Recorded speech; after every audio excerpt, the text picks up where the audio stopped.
歌う気去ってたキーソトチ裏ぬとでしている釘足され So he's disguised himself as one of the masked people. He's gone through a lot of trouble trying to lose us.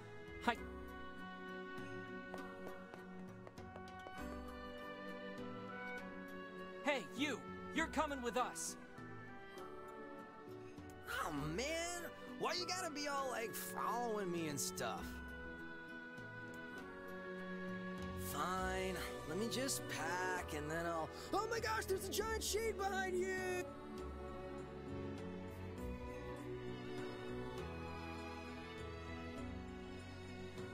Oh, are you kidding me? He surely aims to flee the city, though he can't have gone very far yet.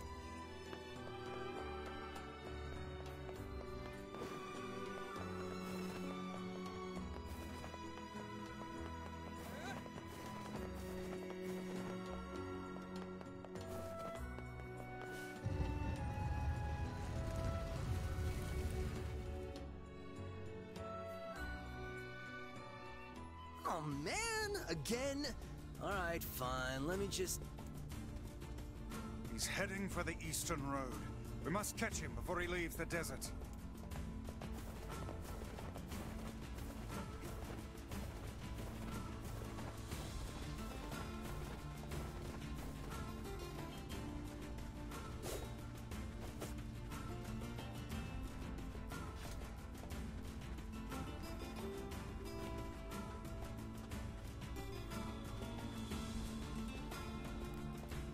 Oh my gosh, look!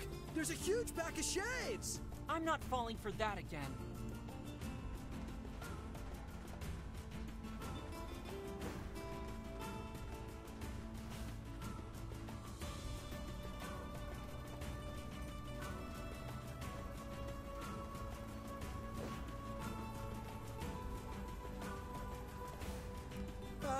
What's that big thing on the right? Fool me once, shame on you.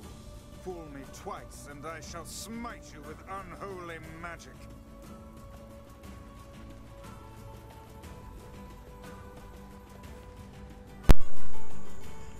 Weiss sure ain't fucking around. He's gonna smite this poor fool with unholy magic.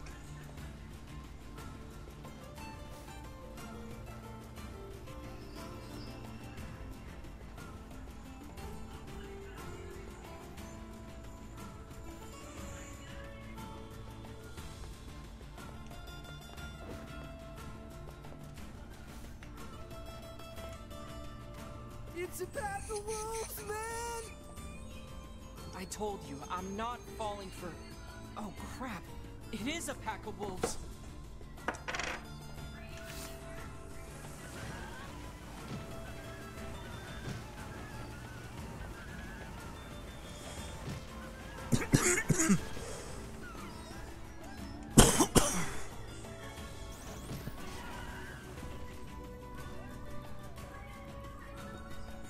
The boy who cried I wolf. didn't think I'd actually run into wolves for real. I just did a quest that was the boy who cried wolf.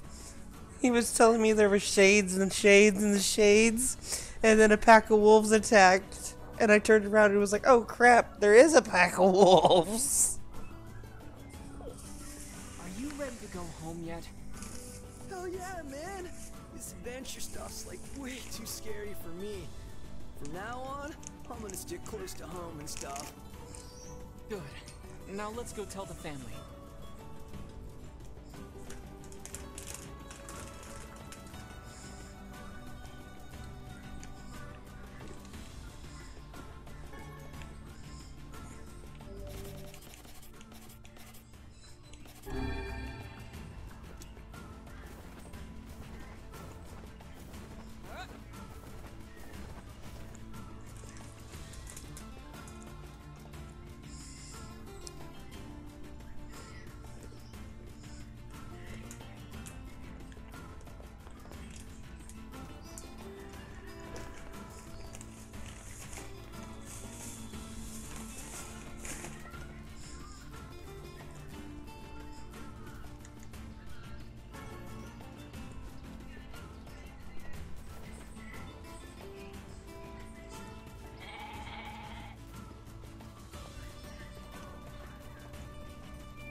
I believe they left us a note.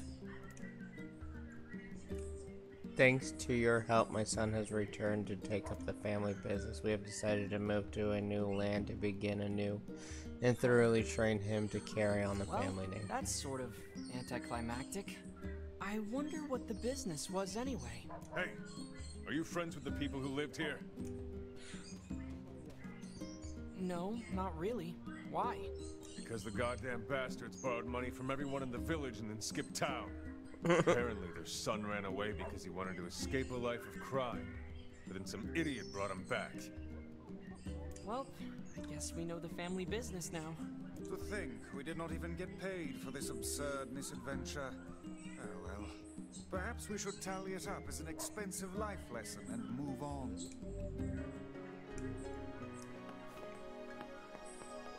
That's pretty funny.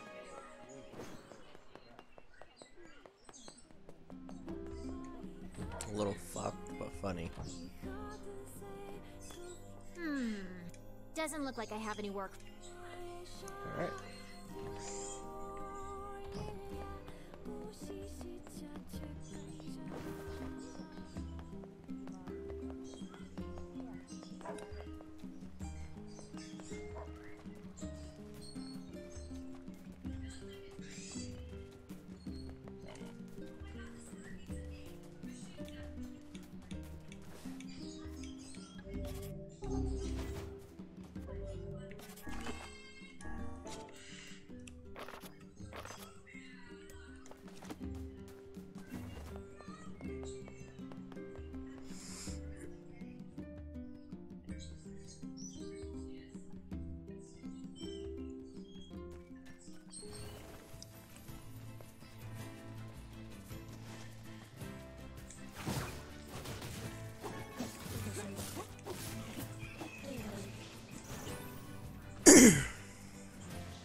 Sorry, everyone.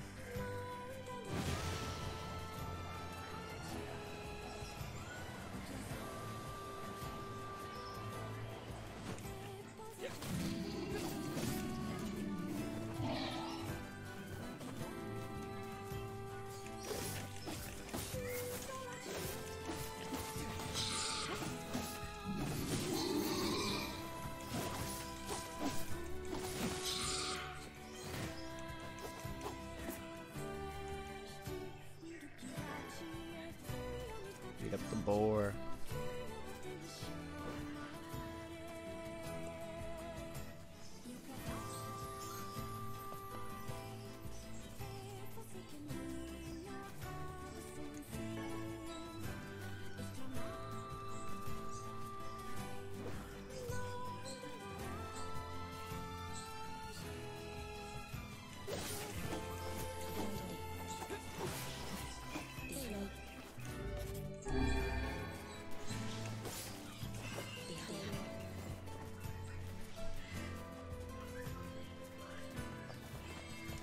Are you enjoying your bird shows, love?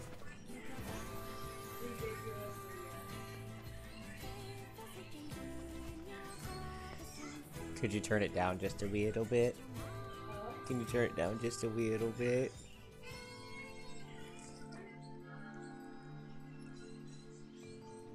Thank you.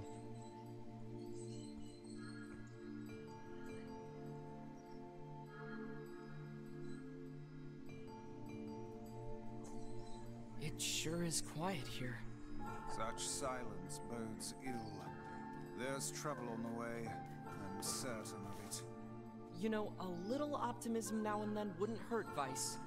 Such cheek. Such cheek.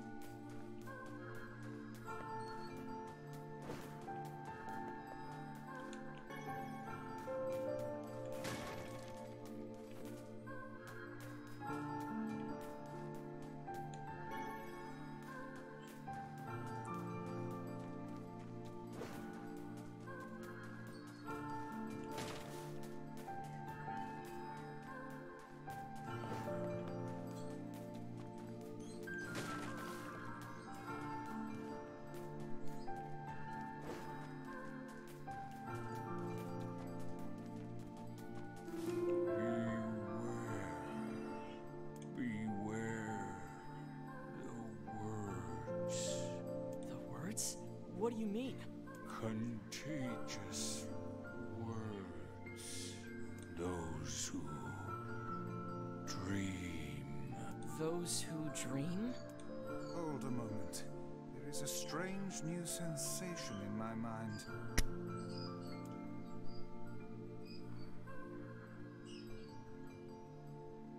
It is not quizzical.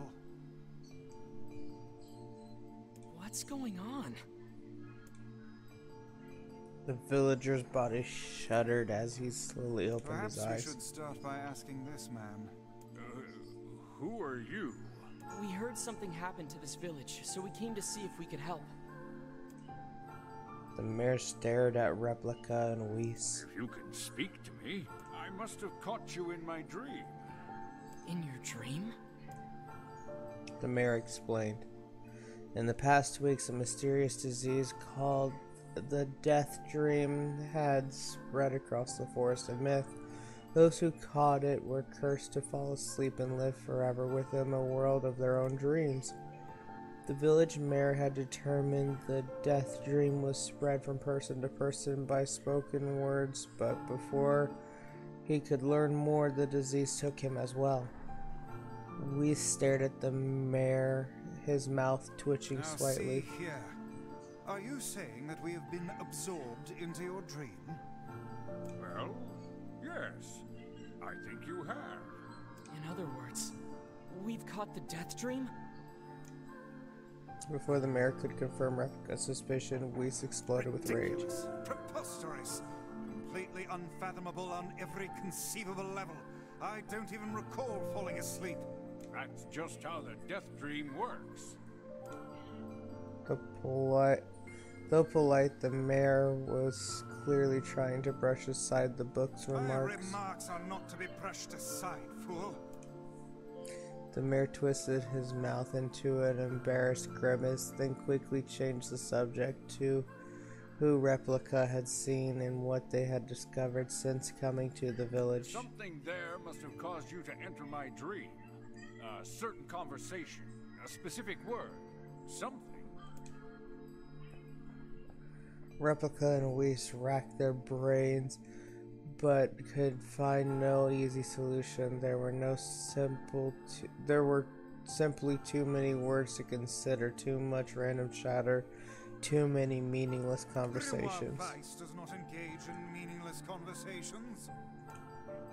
The mere suggestion that Weiss chose his words carelessly seems to sting his It pride. does not seem to sting my pride, you bloated gasbag of a narrator.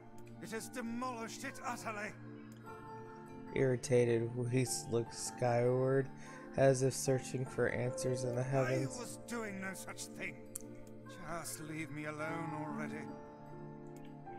The anger created by his harsh words bled over to Replica like a contagion. Wait, said Replica suddenly. Did someone just say contagion? Yes, I believe so. What of it? Well, that villager told us to watch out for contagious words, right? The mayor leaned forward with renewed interest, pushing a startled Weiss aside in the process. He must have said something, right? Asked the mayor. Some specific combination of words. What was it? It was about dreaming or something that dreams or... Oh, what the hell was it? A sheep, cried Weiss suddenly, blurting out the first thing that pops into his head. The others stared at him for a moment before slowly shaking their heads. After a few more minutes of thought, Replica's face suddenly lit up. I remember, he said, those who dream, that's what he said, I'm sure of it. At this, the mayor produced a thick sheaf of paper from his pocket. He flipped through them a few times before finally nodding his approval at Replica. That sounds right, he said as a stray sheet of paper fluttered to the ground. My notes also mentioned something about that. I bet it was the last thing you heard before you fell asleep. The mayor shook his head, his worn pencil stub tracing lines across a lone piece of paper. For the last month, I've done nothing but study the disease we call Death Dream, he said. I mean, I'm the mayor, right? It's my job to protect people from whatever comes along. But I never expected a couple of outsiders to start entering people's dreams. The mayor paused, a grimace crossing his face. I should probably be taking notes or something. Weiss immediately fired back. I applaud the force of will it takes to research a disease in your dreams, he said, but perhaps we should bend your efforts into escaping this place instead of trying to understand it. The mayor's hand tightened around the pencil, snapping off the tip. I've tried to escape. From the very first moment I realized I was locked inside my own dream. I've been looking for a way out, but I don't think it exists. I mean, this is my dream, right? If there was an exit, I'd know about it. He paused for a moment, his unfocused eyes staring at nothing. My village was beautiful, he said, to no one in particular, and it was filled with the most wonderful people you could ever hope to meet. But once this disease took hold, things changed. It's like someone took a sponge and soaked all the color out of our lives. I just wanted us to be whole again. I want us to be free, and I won't stop trying until it happens. Replicant nodded in agreement. Huh? Wait a second. I didn't nod. Look, if we could be of any help, said Replica, just ask. Now hold on, I did not just say that. Silence, cries Weiss. The grimoire looked from Replica to the mayor and back again, his face filling with confidence. Grimoire Weiss' face is always confident, thank you very much. Now see here, Mayor, you told us that nothing can exist in this dream without you knowing of it. But yet you seemed surprised to see us when we first arrived, yes? The mayor slowly raised his head, realization dawning on his face. Oh my God, he said, you're right. You're right. I had no idea you were coming. The human imagination is a limitless engine, said Weiss. Dreams are the fuel. If you can imagine an exit, then it must be so. With your permission, we shall search it out. Thank you, said the mayor. I don't know how I can repay you. Payment is not required. We are as eager as you are to be done with this place. The mayor suddenly felt as if he could breathe again. He'd almost forgotten what it was like. Good luck, you two, he called at the departing forms of Replica and Weiss. We're all counting on you. As Replica slowly faded into the misty forest, the mayor was struck by a sense of deja vu. I saw this man once before, he thought, but where? Replica's mood darkened as he trudged through the forest. Hours earlier, when the beauty of the place was still a new thing, he'd been confident they could get in, find the exit, and be home in time for dinner. But the deeper they went, the more the forest closed in around him. The mist made it difficult to see more than a foot in any direction, and the moss-covered rocks seemed determined to twist his ankle. More than once he'd been forced to steady himself on the rough bark of a tree, and his hands now left small trails of blood on everything he touched. Additionally, Weiss was proving to be a spectacularly poor traveling companion. Unhindered by either terrain or physical effort, he spent most of his time urging Replica to pick up his pace and grumbling about their slow progress. Finally, after Weiss muttered something about legless turtles being more adept at navigating the environment, Replica snapped. Okay, Weiss, cram it for a second, would you? You don't have to walk. Replica leaned against a tree and tried to stretch the knots from his back. How can this stupid forest be so big, he muttered to himself. The moment the words tumbled from his mouth, a cacophony of insects sprang to life. Every imaginable form of buzz, click, and hiss roared out at a volume that rattled his teeth. Replica slapped his hands over his ears and screamed to be heard. Whis, what's going on?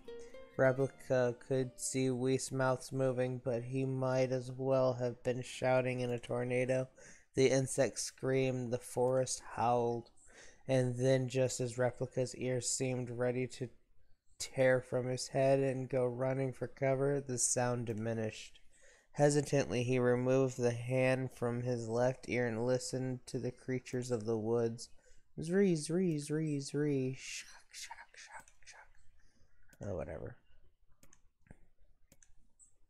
As the insect symphony dimmed another decibel, Replica began to detect patterns in the sound. This isn't random, he thought. It's not a white noise, it's something else. The insects weren't just calling out, they were asking a question.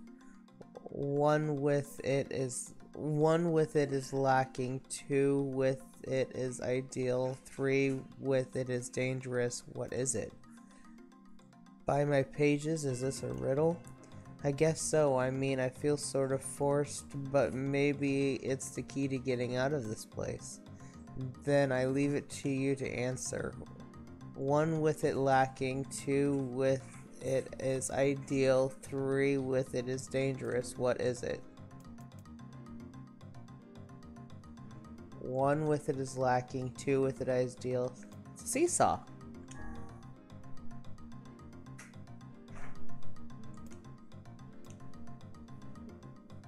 Whis' mouth flew open, but before he could say anything, the words suddenly shifted. When Replica came to, he was once again surrounded by the sounds of insects. The cries of the insects were creating words, words he had heard somewhere before. Oh, crap.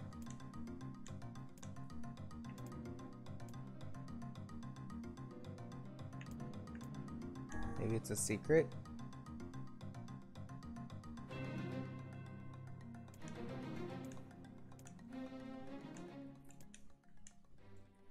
The sound of insects stopped as suddenly as it began. The forest undergrowth parted before Replica like a rippling wave opening a new path. These forests arthropods are making a road for us, said Whis with a glee. Pleased at passing the test, Replica moved on with new intensity. The path offered his body relief from the undergrowth, but gave even greater cheer to his mind. As long as they were on a path, their journey had a purpose. I guess the forest has accepted us, huh? Said Replica after a bit. Whis spun around to face his companion. Do not mistake the will of this forest for some happy pet you can suddenly befriend. We have no idea where this path leads. As Whis finished speaking, the pair turned a corner and found themselves facing a clear forest spring. Smiling, Replica picked up a small rock and sent it skipping across the surface of the water. Good heavens, said Whis. His surprise was understandable. Each time the rock struck the surface of the water, a musical note rang out.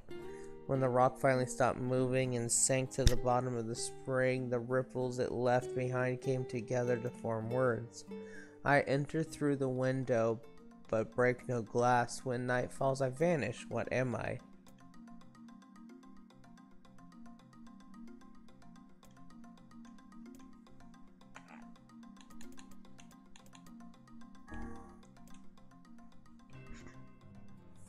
Sunlight. A plume of water suddenly burst from the spring. Sunlight filtered through the trees and reflected off the plume, creating a shimmering rainbow that spanned the entire horizon. In all my years, said Whis softly, I have never seen such a sight.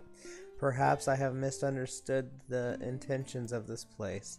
Hey, look, cried Replica, awakening Whis from his daze. There's a house or something over there. Glancing in the direction of his friend's extended hand, Whis saw a small cottage nestled among the trees. That's weird, isn't it, Whis? I mean, who would build a house all the way out here? Replica walked over and pounded on the door. After a minute of solid banging, the door cracked open and a small man peered out. His body was cloaked from neck to toe in a large black cape while his face was obscured by mist. Began Replica, but before he could get any further, the cloaked man held up a hand and began speaking. I have 4 legs in the morning, 2 at noon, by the end of the night with 3. What am I? Replica tried to ask the cloaked man who he was and what he was doing there, but he simply repeated the question. If we wish to engage this man in conversation, said Weiss, it seems we have to answer his riddle. Yeah, I suppose, I said Replica. Well, at least it's an easy one. Oh man. The mist dissolved from the cloaked figure as he spoke a single word. Correct. With that, the man flung his garment aside, revealing his true identity. You're the mayor, cried Replica. The small man slowly shook his head. I am not the mayor, you know. Now listen to my words. Long ago, I saw a version of you that was not yourself. I'm sorry. What's that mean? It will make sense in time. At present, I simply congratulate you on cracking the seal of the death dream. Now you must go to the person at the forest entrance. With that, the man turned on his heel and slammed the door behind him. As Replica watched, mist seeped up from the ground and enveloped the cottage, erasing it from existence. When Replica and Weiss returned to the forest entrance, they found the mayor leaning against a tree. As soon as he caught sight of the duo, he sprang to his feet and scrambled over to them. Good gravy, he cried. You made it. You actually